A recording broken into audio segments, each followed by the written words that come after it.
Bonjour et bienvenue à toi sur Workspaces, ta chaîne qui te présente l'univers des mathématiques sous la forme la plus simplifiée que possible.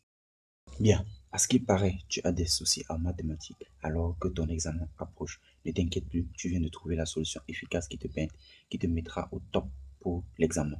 Donc, abonne-toi à la chaîne et n'oublie pas de laisser tes soucis en commentaire pour qu'ils soient résolus dans une de nos prochaines vidéos. Bonjour et bienvenue à vous dans ce nouvel épisode de la série spéciale Prépa Baccalauréat. Alors pour aujourd'hui, nous allons parler du théorème des valeurs intermédiaires. Le théorème des valeurs intermédiaires, c'est ce théorème-là, c'est lui qui va vous permettre notamment de déterminer le nombre de solutions d'une équation sans avoir forcément à connaître ces solutions-là. En fait, on va en savoir un peu plus. Mais pour commencer, question d'abord de savoir comment est-ce qu'on résout une équation graphiquement. Alors, pour vous parler de la notion graphique de l'équation, j'ai essayé de comprendre ici deux différentes fonctions.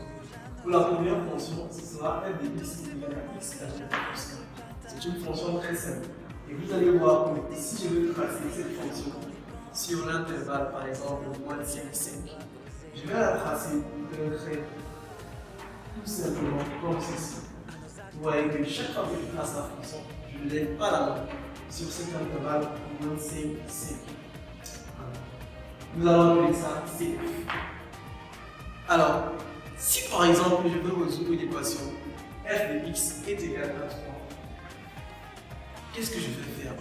Vous verrez que je vais essayer de me situer au niveau de l'axe des orthogonales. Je vais mesurer la position 3, c'est-à-dire ici. Bien, ici, si on veut dire, il n'y a pas de problème. Donc, c'est-à-dire que je vais mesurer au niveau de la position numéro 3, la coordonnée numéro 3, et je vais tracer une droite horizontale passant par cette ordonnée. Alors, ma droite horizontale, il bien forcément elle va rencontrer ma en deux points. Et je vais appeler A et B les différents abscisses de ces points de rencontre. Alors, qu'est-ce que ces points A et B signifient exactement? Alors, vous allez remarquer simplement que A c'est moins racine de 2 et que B c'est racine de 2, juste pour simple précision. Mais que signifie racine moins racine de 2 plus racine de 2? Alors, moins racine de 2 signifie tout simplement que la fonction f, moins racine de 2 est simplement l'amplitude de la fonction f par 3. En gros, ça veut dire que f de moins racine de 2, c'est 3. Ou bien ici, f de racine de 2, c'est 3.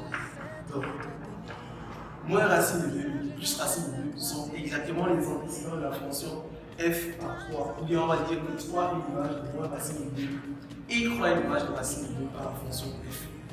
Alors, vous avez vu, j'ai tracé ma fonction d'un trait continu sur l'intervalle moins 5, 5. J'ai pris un nombre dans l'intervalle moins 5, 5 qui est le nombre 3 et j'ai vu que ce nombre-là appelle exactement deux antécédents par cette fonction. Alors, nous allons essayer d'envisager une autre étude pour essayer de voir quelle différence est-ce qu'on peut avoir lorsqu'on résout cette fonction graphiquement. Alors, pour cela, j'ai essayé de concocter une autre fonction qui est la fonction g de x est égale à 1 sur x moins 1. Alors, cette fonction a la particularité de ne pas être continue sur l'intervalle de 55.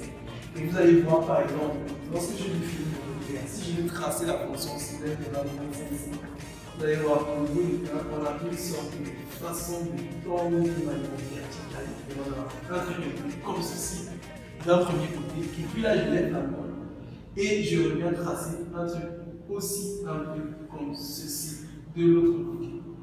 Donc vous allez voir que ce sera un peu comme ça. Donc cette fonction-ci là, je l'ai tracée en levant la main, ça signifie que cette fonction-ci n'est pas continue. Alors qu'est-ce qui se passe là? Si je veux résoudre l'équation g de x est égal à 0, je vais tout simplement venir au niveau de l'axe des origines, repérer le point d'origine 0. Et là, je trace un axe horizontal qui passe par ce point. Et bien, vous remarquez ici que cet axe-ci ne rencontre pas du tout la fonction, ne rencontre pas du tout la courbe de la fonction. Alors, comment il ne rencontre pas la courbe de la fonction? On va tout simplement dire que 0 n'admet pas d'antécédent par la fonction g, ou encore que l'équation g de x est égale à 0 n'a pas de solution sur moins de 5, 5. Donc 0 n'admet pas l'antécédent par g ou g de x égale à 0 n'admet pas de solution. Alors, qu'est-ce que je vais vous faire comprendre exactement? Alors, la première des choses à voir, c'est qu'il y a une différence entre la première fonction et la deuxième fonction. La première fonction, je l'ai tracée d'une façon continue, c'est-à-dire que je l'ai tracée en un seul trait sans lever la main, et la seconde, je l'ai tracée en levant la main une fois. Alors, vous verrez que dans le cas de la première fonction, tous les nombres que je pourrais prendre, je pourrais toujours trouver, tout nombre que je vais prendre dans moins de 5, 5, je pourrais toujours trouver un antécédent. Mais par contre, ici, quand j'ai pris 0, qui est dans moins de 5, 5, je n'ai pas pu trouver un antécédent. Alors c'est ici que nous allons montrer, que va entrer en jeu le théorème des valeurs intermédiaires. Alors, le théorème des valeurs intermédiaires, qu'est-ce qu'il dit concrètement? Le théorème des valeurs intermédiaires dit simplement que si j'ai une fonction f qui est continue sur un intervalle AB, alors tout nombre qui est compris entre f de A et f de B admet au moins un antécédent dans l'intervalle AB. Alors, ça signifie quoi? Ça signifie tout simplement que, comme ici, si j'ai ma fonction f tracée précédemment, qui est continue sur l'intervalle 0 jusqu'à 2, alors tout nombre qui est compris entre f de 0, bon, excusez-moi un peu, là, on a un ici, tout nombre qui est compris entre f de 0, on voit que f de 0 ici, normalement c'est 1, et que f de 2 c'est 5. Donc, tout nombre compris entre 1 et 5, comme 3 par exemple, admet au moins un antécédent dans l'intervalle 0 jusqu'à 2. Donc, tout nombre que je prends entre 1 et 5, c'est-à-dire entre f de 0 et f de 2, admet au moins un antécédent dans cet intervalle. Si on a vu que c'était l'antécédent là, c'était exactement une racine de 2. Alors c'est donc ici que nous allons voir quelle est l'importance du théorème des valeurs intermédiaires. Avec le théorème des valeurs intermédiaires, je peux résoudre des équations ou bien je peux déterminer le nombre de solutions d'une équation sans forcément connaître les équations, sans forcément connaître les solutions. Donc je connais le nombre de solutions, mais sans toutefois connaître exactement qui sont ces solutions. Alors, vous allez par exemple remarquer que ici, j'ai eu deux solutions lorsque je vais donner l'équation f de x égale à la racine de 2. Alors, il peut arriver qu'on ait une seule solution, voire 3, 4, 5 solutions dans le cas précédent. Mais pour continuer, essayons un peu de voir le corollaire. À quel niveau est-ce qu'on a un impact? Alors, le corollaire, c'est ce que vous allez généralement utiliser lorsque vous allez résoudre une équation.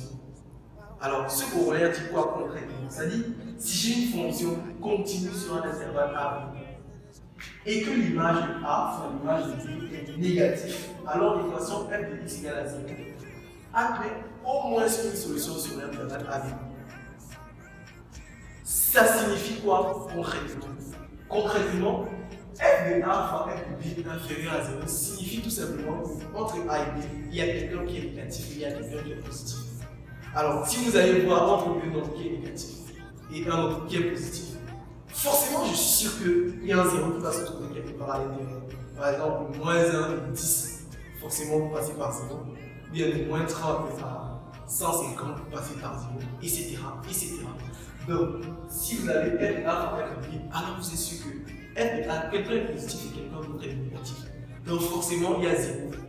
Et ce corollaire, c'est en réalité le théorème des valeurs intermédiaires dans le cas où le nombre qu'on cherche, c'est exactement 0. C'est-à-dire dans le cas où on a 0 qui est compris entre f de A et f de B.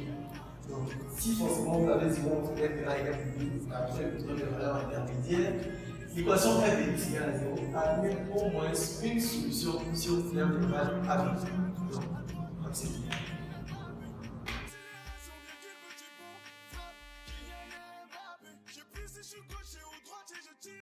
Alors, c'est la fin de cette vidéo. Si tu as des questions, des parties incomprises, n'oublie pas de les laisser en commentaire et surtout abonne-toi à la chaîne et à la prochaine vidéo.